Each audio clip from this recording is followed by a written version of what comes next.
Welcome everybody to episode 66, where honestly, this episode is probably dedicated to you ladies out there that are still trying to bust their butts after the New Year's resolution is over, where everybody has left the gym, including those that left because of coronavirus. But honestly, we're gonna probably talk about not probably we are gonna talk about the realities of weight loss in the female body because it is It needs to be talked about. yeah, it is way more difficult for a female to lose weight compared to the guy. That's just Always. that's just the reality of it. hmm So So, we are going to deep dive into some of those reasons as to why and some things that you can kind of do and keep in mind. so before we go into today's topic, let's talk about new nutrition in the news. So I don't know if you guys remember we had talked about the soda tax several episodes ago, and I actually found a study that talked about what happened as a result of that soda tax. So this article is titled "1 Year into Soda Tax: Researchers Find Law Did Not Affect Sugary Beverage Consumption." Let me go into that a little bit. So, 1 year into Philadelphia's 1.5 cent per ounce soda tax that they had done, new findings showed that the law had minimal to no influence on what Philadelphians are drinking. So Philadelphia is in Pennsylvania in the United States. So how did they come out with this data? So they had this team that conducted a random phone survey of 515 adult residents of Philadelphia and the neighboring cities of Camden and Trenton, New Jersey, and Wilmington, Delaware. So the respondents share how much and how frequently they drink soda, fruit drinks, energy drinks, and bottled water during a 30-day period when the tax was first implemented in December. It was December 2016 through January 2017. And again, they reported their consumption over a 30-day period during a follow-up survey a year later in December 17th through February 2018. So, taking into account other health behaviors and socio-demographics at the 1 year mark, 39% of Philadelphians and 34% of those in the surrounding cities reported drinking fewer sugar sweetened beverages. This amounts to only three fewer sugary beverages for Philadelphians each month. That's not that statistically significant. And the difference is not there, really. And I think this article mainly contributed that to the fact that they still have places to go to outside of Philadelphia, and they still had access to drinks that didn't have those high taxes and whatnot. So, I mean, I'm also not the biggest fan of how this was conducted. right. There's a lot of problems with the study design, Hmm. and I don't know what the budget was. This may have been the Right. best study design they could have done, but there's a major problem with asking people to recall how many sugary beverages they drink. A Or lot of human error right there. so much human error. And this is just me speaking, but if someone asked me, I'm not a huge soda drinker, but if someone asked me, hey, how much soda did you drink from December 2016 to January 2017? It'd be like, probably none, because I'm not a big soda Right. drinker. But if you ask me how many sodas I had last month, my memory is much more fresh, and it might be one. It's Right. not like my intake like increased by 100%. Right. It's more so memory. So just some Right. food for thought. Yeah, no, absolutely. And I mean, if it didn't give that much of an impact, the question is, should they even continue with this tax? Well, I think, according to this article, I think they're still going to do the tax mainly because um, originally this law was not actually passed for health reasons, believe it or not. and the tax had actually the potential to generate long-term health benefits for many Philadelphians because the revenue from the tax is actually being directed towards expanding access to quality early childhood education for children in lower income families. So they took that tax money and put it into something else that could be useful, which I mean to an extent, It's a great theory. I yeah, would like to hear how that did. right, right. So considering how much soda our nation or sugary beverages that we actually drink, um, doing a little bit of that tax increase, I don't think no one would really notice. Um, so Probably not, which is it's not like someone who is a regular soda drinker is going to say, "Oh crap, I'm not going to drink soda anymore because they increased it by 1.5 cents per ounce." you know, Um, I think it's highly unlikely. I think they're more likely to stop it just because it gives them acid reflux. But even that's a long shot, knowing my patients. So, Yeah, it's not but going to be the minor soda tax. right. So, let us know your theories, how you guys feel about the soda tax. Do you feel like it actually works, or if they didn't do it correctly, if there's another Mhm. way they should have done it? Yeah, Yeah. definitely give us your thoughts. It also didn't go very well here in California either. Well, California is bougie a little bit. Just Uh, when they did it in California, just um, the soda sales in surrounding cities increased. So, oh man, that's actually pretty funny. I mean, people are gonna They're if gonna find ways. if someone's a soda drinker, it's not gonna be this tax that's gonna make them stop. It's like prohibition all over again. Pretty much, So pretty much. So yeah, let us know what you think about the soda tax. If you've heard any, I don't know, better ideas, because it's clearly not going well. no. All right, Oh, so let's move on to what's the deal with fat loss and where does being a female kind of come into play with this? So, the first thing we want to touch on is metabolism. So, women typically will have more body fat and much less muscle than men. Probably already knew that. And this will affect your basic or basal metabolic rate, which is about how many calories your body burns at rest just to sustain you as a living thing. Um, how else to say that? right, You need a certain amount of calories just to maintain normal living functions like your heart beating, your lungs breathing, digesting food, thinking, all this stuff. right, Um, Men have much bigger bodies than women typically, so therefore more calories are needed right. to sustain said body. Women are smaller by nature, which is why it actually may take women 33% longer or as more time to burn or use the same amount of calories or energy that a man potentially like took in or ate.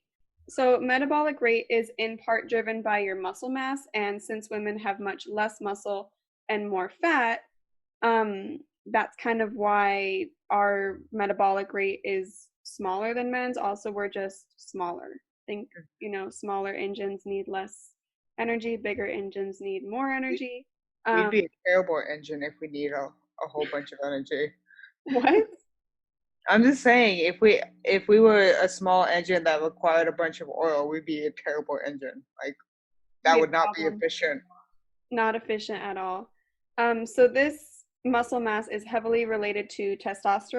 Obviously, men have more than women. That's why they're able to have more muscle. Bottom line. Also, pregnancy. So when women get pregnant, women will gain weight and typically body fat. In addition, it's also difficult for a new mother to find the time to exercise and sleep due to the new baby. She'll also need to shed those extra pounds after giving birth, typically. Breastfeeding actually does kind of help with this. The body needs more calories while breastfeeding. And then once you're breastfeeding, that can actually help with weight loss at this stage of life. Yeah, but that shouldn't be your sole That's not reliance. the goal. That's not the goal. Yeah, you don't breastfeed to lose weight. No, absolutely not. So another thing that women go through that typically we don't really talk about. I know it's I don't see it too often. So typically after a certain age, women are going to reach menopause. That's just what happens biologically. During this time, women typically gain more weight in their abdomen during menopause due to a loss of hormones and just a slower metabolism overall. Some women even have a name for their pot belly, also known as the menopause. But again, this is all hormone related. That's why you hear a lot about hormone therapy for women as well. And also, metabolic rate slows down with age in general, and the body becomes less efficient at metabolizing protein, therefore making it more challenging to preserve and build lean muscle. So that's just something to consider if you are going through menopause or you feel like you're getting closer to that age, just something to expect.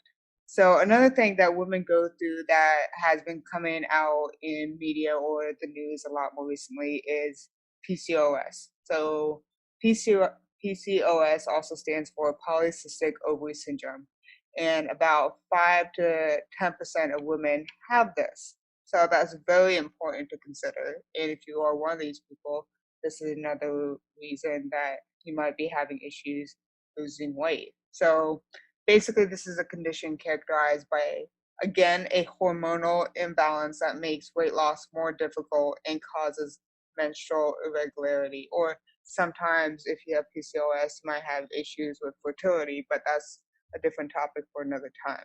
So that's definitely important to consider. And it's also very painful. Hmm. Very, very, very painful.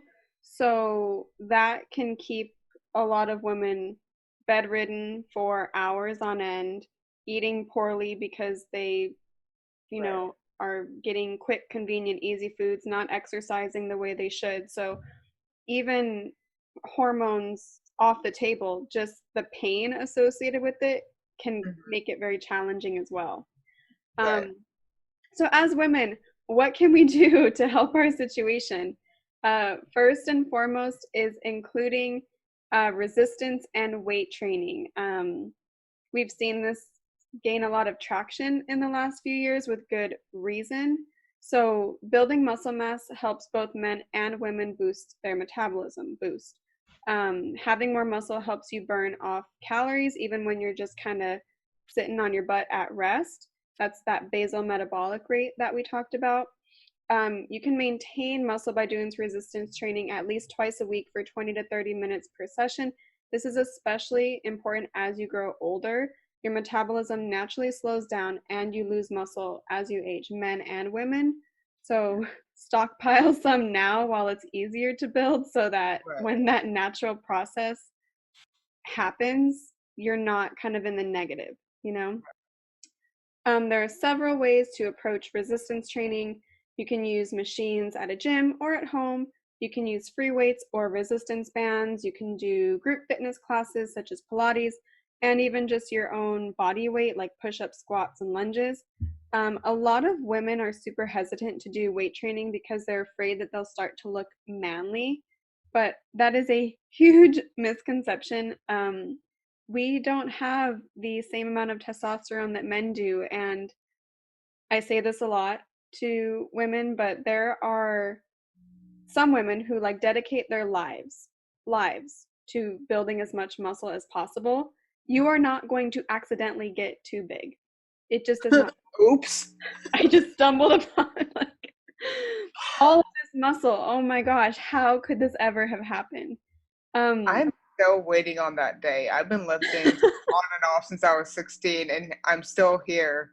I've been weightlifting for about 10 years, and yeah, I'm still waiting on the day too where I feel too big. So Hmm. I don't know. you're not going to And, get too big. Like, you're just not going to get too big. right. And the thing is, you don't have to make this complicated. It's like she mentioned before, resistance bands. That's a perfect way to do it. Or just using your own body weight, holding on to a piece of furniture and doing something with that, anything. Mm-hmm. Um, so that's just something to consider. We are going to encourage you, women, to get comfortable with weights if you do have access to a gym. I mean, I feel like women should be training just to not only to gain the benefits of building muscle, but obviously we talked about that increased metabolic rate, but also for the prevention of osteoporosis, which is very important because women typically they're gonna have a higher risk for it. And I don't know about you, but I'm not trying to break my hip when I'm 50. So that's just something Whoever to is. right. And that's just something to consider, and weightlifting or any sort of resistance training does help with that. Mm-hmm. Weight bearing exercise isn't only healthy because it's a workout. It, like we talked about, helps you grow muscle mass. Basically, you burn more calories. It helps decrease insulin resistance significantly, and helps prevent diabetes. Or if you are already diabetic, it also helps with that as well. Mm-hmm. And if you are a woman and you weight train, the cycle can play a big role in your ability to build strength and muscle. So, usually in the first half or the follicular stage, you are stronger. And just before ovulation, you have a spike in testosterone. So, I wish I knew this earlier because that explains a lot of, at least personally for me, it explains a lot of my good weeks and bad weeks. Oh, 100%. I'm going to start like tracking my workouts more based Mhm. on that versus Right. like, oh, an 8 week cycle or something. Because no, it plays a huge, huge difference. Right. It's like if you ever wondered why you had an off week, well, Mhm. Well, I mean, maybe it's time for you to start tracking your cycles. I So, mean, we're always strong, but some days we're y- just not as strong. well then. Um, so with that being said, the luteal phase is also it's commonly where PMS occurs as well. So during this time, women will be much weaker. So some people have reported at only being able to do 60% of what they normally do. Also, during this time, you have the highest chance of injury, and women will also burn about 100 to 300 extra calories here, according to this article. And they typically have more cravings, which all women know that I because mean, and the main reason for this is because like after ovulation your body is preparing to hold a child, right, so it is actually craving things on purpose so that you can gain weight so that you have some extra body fat to support childbearing. right, um that's just kind of the reason why your body does that. um and it's important to note, don't work against biology. Please try mhm, to work with it. exactly. And sometimes that might require you to find a dietitian that actually specializes in this. Mm-hmm. So what we're talking about today is just touching base on everything. But Hmm. if you're being serious about that, we highly advise you to find a dietitian that specializes in specifically women health, Exactly. and pregnancy and whatnot. Mm-hmm. Mm-hmm. And when it comes down to like being weaker, you could get hurt a lot easier because if you Hmm. are weaker and you're trying to lift the same amount of weight, that could be really bad. Yeah. 60%, if you're only at 60% as strong as you normally are, and you're trying to, I don't know, max out something, it could be bad. Help! I've fallen. Oh man, they made those buttons for a reason. So, another important thing to consider is finding the eating pattern that works best for you. And, like she said earlier, that may require consulting a dietitian who specializes in this. But the bottom line is that the difference between men and women calories are very different, and it has a huge impact on like age and just simply metabolic rate and how much muscle you have. So calorie ranges, they can be very, very, very, very different. So again, if this is something that you need more advice on, consult a dietitian who specializes in this. And again, for women, maintaining weight loss typically means eating less than men in the long run. Smaller Mhm. bodies mean smaller bodies need less calories. That's just the way it is. Mhm. But it's also traditionally recommended that eating a balanced plan, such as something like the Mediterranean diet, is not only, good for you, but it can also support weight loss as well. As we talked about before, PCOS is a concern among women as well, and it has been reported that lower carbohydrate and ketogenic diets might work better for people with PCOS. It's just kind of harder for them to tolerate higher carb meal plans. Like we said, definitely consult with a specific healthcare provider, your doctor, or a dietitian about your specific need, because what you require is going to be very different from what I require or what Christine requires or from your neighbor. It's So, literally taken me years to figure out like what works for right. me. So So the next thing that women can do is focus on the long game. I know a lot of times where women typically focus on, okay, how can I look good for my vacation that's coming up in 3 weeks for we know South y'all bought tickets. Carolina? Whether they'll be canceled or not, that's another story. Not the But question right now. no, but with this, it requires more of a planned approach. It's important to be very, very patient, which I struggle with a lot myself. You can ask Christine. I struggle with that a lot, but it's important to be patient and to work with your body, not against it. Something to point out is studies show that most weight loss plans should result in about 5 to 10% weight loss, because if you go overboard meaning you're trying to lose like 15 or 20%, More uh, aggressive. more aggressive approaches that might not always pan out for your specific needs and for your lifestyle and whatnot. I And like you're to say easy come, easy go. If you lose it too quick, it'll come back quick too. not, I know that's right. Yeah. So another thing to point out is definitely be careful of your vitamins and supplements. Because obviously if you take too much of the wrong things, that can be a bigger impact, not only um, just like if you get too much vitamin A or anything. There's a lot of herbal supplements out there that can interfere with, let's say, you're going through menopause, you're doing hormone therapy. um, it's important to take into account those supplements and vitamins that you're taking too that could interfere with the efficacy of that treatment. And Exactly. then, right, and especially if you're over 50, this is something definitely you should be considering.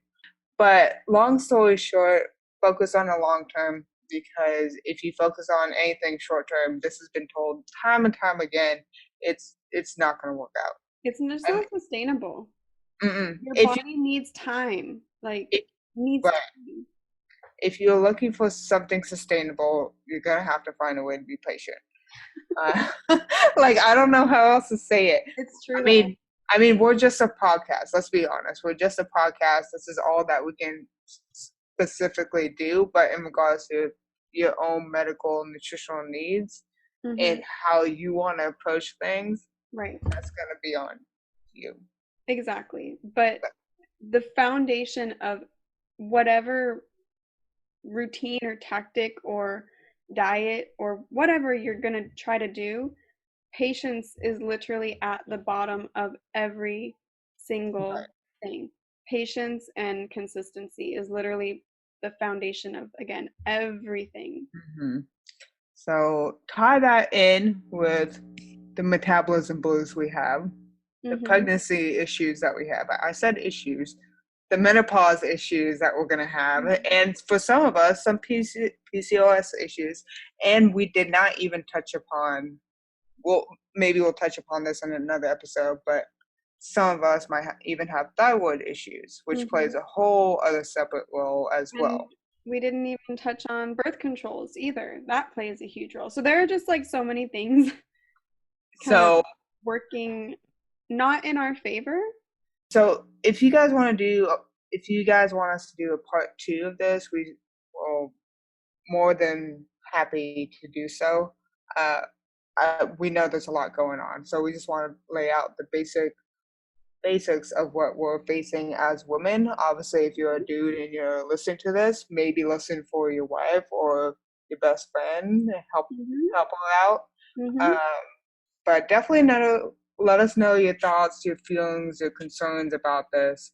And if you agree or disagree with us, because everyone's allowed to have opinions at this point. So everyone is allowed. This is correct. Sorry. I was just looking at her. What's her last name? Yunin? Sandy Yunin? Yunin? Okay, I'm just gonna say Sandy from The Dish on Nutrition. Okay. Yeah, so please let us know your thoughts, or if you have any other knowledge on this topic, because we're interested too. And with that, we are going to close out with our social media shout out of the week, and it goes to Sandy from The Dish on Nutrition. So we actually went to school with Sandy, and she has a really awesome page. She's a dietitian, and just a ton of really great infographics, recipes, tips, and just cool stuff. Check out her page, and we'll have the post on our Instagram as well, so you can kind of see some of that stuff. But thank you for your support, and it's so awesome to see that you're running an awesome page. She's like the perfect social media shout out of this episode too, because she goes along with a lot of what we talked about today. So 100%. Definitely check her out. Yeah, so that is all we have for you today. We hope you enjoyed it, and we'll catch you guys next time. Also, be safe, make good choices. Wash your hands. Wash your hands. Don't touch people. Stay at home. Keep your hands to yourself. All right, bye, animals. You have a good rest. Bye. Bye. Thanks for listening to the Keeping It Juicy podcast. Your main squeeze in nutrition. Don't forget to subscribe so you can join us every Tuesday for a brand new episode. Also, you can find us on Instagram and Facebook at Keeping It Juicy Podcast. We'd love to hear from you, so please leave us a review. 5 stars, no less. On whatever platform you're listening to, or send us an email at keepingitjuicypodcast@gmail.com. Or if you have any topics you'd like for us to touch upon, shoot us an email. Until next time, don't do anything that I wouldn't do. So before we go into the actual topic, let's go into a new nutrition of the news. Why? Oh, come on. Give me a second. Jesus. Oh, my legs. I did legs today. Fuck. So how they discovered how there was no effect. Why are you laughing at me? How they discovered how.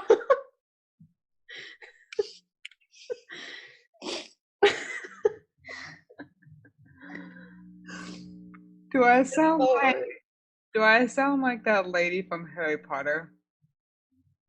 How dare they? I don't know what you sound like, but you need to get it together.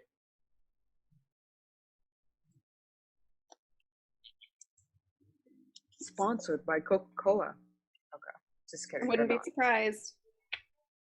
The Academy is not. Okay, I'm not even part of the Academy. Okay.